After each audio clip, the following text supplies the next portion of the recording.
সড়কে জ্যাম এবং যে হয় দুর্ঘটনা হয়, এইটার প্রধান কারণ হচ্ছে যে ড্রাইভাররা প্রশিক্ষণপ্রাপ্ত না। আপনারা হয়তো জানবেন যে আমি যাওয়ার 2 দিন পর থেকে আর ওখানে কোনো আর ট্রাফিক এখন আর কোনো নাই, কি বলে যে সড়কে আটকে যানজট নাই। তো আমি তো কোনো জাদুর কোনো কিছু নিয়ে যাইনি, আমার হাতে তো কোনো জাদুর কাঠি নেই। তো ওখানে আমরা যেটা করেছি সেটা হচ্ছে যে সড়কে যে একটা শৃঙ্খলা, কতগুলো, যেমন ওখানে একটা 2 লেনের রাস্তায় যদি 4টা গাড়ি আসে, 2 দিক থেকে 4টা, 2টা আর দিক থেকে 2টা, তাতে কেউ মুভ করতে পারবে না।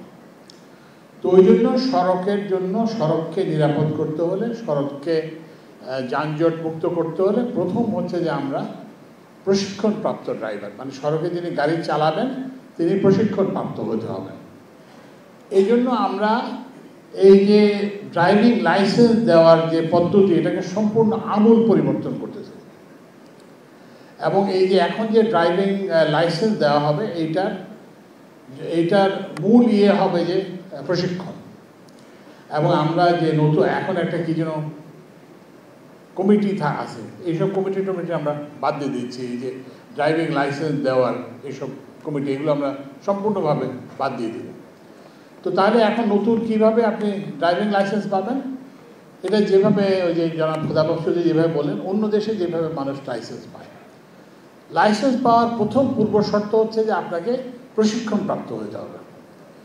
তো এই জন্য আমরা বলেছি যে সামনে লাইসেন্স পেতে হলে আপনাকে 60 ঘন্টার প্রশিক্ষণ নিতে হবে, এবং এই প্রশিক্ষণের ব্যবস্থা আমরা করব। এবং আপনি যখন প্রশিক্ষণ নেবেন, তা আপনার তো আয় থাকবে না, সেই জন্য আমরা প্রশিক্ষণ একটা ভাতাও আপনাদেরকে দেব।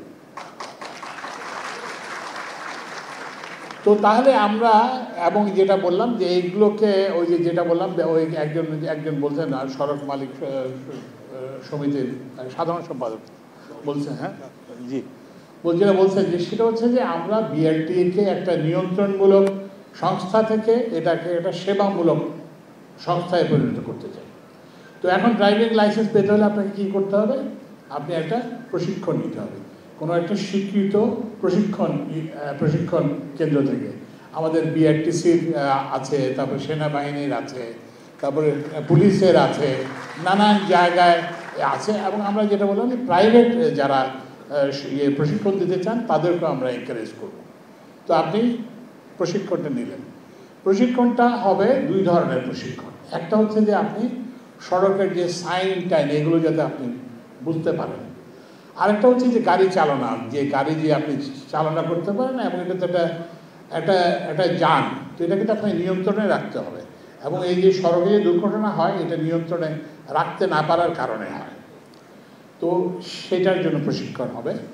তারপরে আপনার হচ্ছে শারীরিক সামর্থ্য, যেমন চোখের আইসাইট ঠিক আছে কি না, তারপরে হচ্ছে ডোপ টেস্ট, এগুলো করে এখন আমরা এটাকে মোটামুটিভাবে বেশিরভাগ কাজ বিআরটি থেকে হস্তান্তর করে আমরা ড্রাইভিং ইনস্টিটিউটে দিয়ে দেব। সুতরাং বিআরটি এর যে ওই যে একটা নিয়ন্ত্রণমূলক ক্ষমতা, সেটা আর